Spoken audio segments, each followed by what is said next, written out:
रात के करीब 8 बज रहे थे। नवंबर की वही कड़कड़ाती ठंड। गांव की चौपाल में वही 4 लोग, हरप्रसाद काका, अमित, राघव और ममता अलाव के पास बैठे थे। हवा इतनी ठंडी थी कि आग के बावजूद हाथ सुन्न पड़ रहे थे। ममता बोली, काका, आज कुछ नया सुनाओ ना।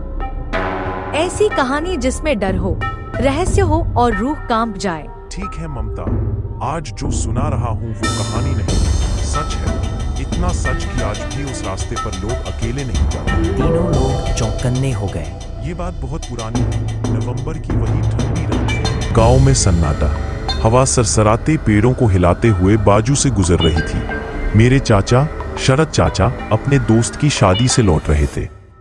रात बहुत हो चुकी थी, इसलिए उन्होंने बीच के जंगल वाले रास्ते से आने का फैसला किया। जैसे ही वह सोनी पगडंडी पर पहुंचे, अचानक धुंध और ठंड बढ़ने लगी। धुंध में कुछ भी साफ दिखाई नहीं दे रहा था, बस पेड़ों की परछाइयां सहमा देती थीं। चलते चलते अचानक उन्होंने देखा, एक बच्ची सफेद फ्रॉक पहने रास्ते के किनारे खड़ी। उन्होंने पूछा, बेटी तुम इतनी रात को यहाँ अकेली क्या कर रही हो? बच्ची ने कांपती आवाज में कहा, मैं रास्ता भूल गई हूँ, मुझे घर छोड़ दो ना अंकल। शरद चाचा दयालु थे, उन्होंने तुरंत हाँ कर दी। बच्ची उनके साथ धीरे धीरे चलने लगी। चलते हुए चाचा हर थोड़ी देर में उसे देखते, लेकिन अजीब बात थी, बच्ची के पैर जमीन पर पड़ ही नहीं रहे थे। लेकिन धुंध इतनी थी कि चाचा को साफ दिख नहीं रहा था। कुछ मिनट चलने के बाद अचानक बच्ची बोली, थोड़ी दूर और मेरा घर आ गया। चाचा ने आगे देखा।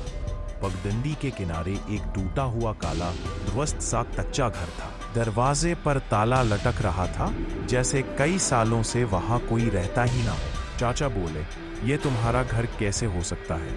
ये तो सुनसान लगता है। बच्ची ने धीरे धीरे उनकी तरफ मुड़कर कहा, अंकल, आपने मेरी मदद की, इसलिए मैं आपको चेतावनी देने आई थी। उनकी रूह कांप गई। बच्ची के चेहरे से अचानक धुआं उठने लगा, आंखें काली पड़ गईं और आवाज भारी हो गई। इस रास्ते पर आज मत आना, वरना तुम वापस घर नहीं पहुंचोगे। यह कहकर बच्ची हवा में घुल गई। चाचा डर के मारे भाग गए, लेकिन जितना वो भागते, रास्ता उतना ही लंबा होता जाता। पैरों में से किसी के दौड़ने की आवाज आती, कभी हंसी, कभी चीखें। आखिरकार सुबह गांव वालों ने उन्हें बेहोश हालत में पगडंडी के पास पाया। जब होश आया तो बताया कि कई साल पहले एक बच्ची उस रास्ते पर खो गई थी और जंगली जानवर ने उसे मार दिया था। तब से उसकी आत्मा हर साल नवंबर की ठंडी रातों में भटकती है। जो उसकी मदद करता है वो उसे बचा लेती है, जो मना करता है वह कभी घर नहीं लौटता।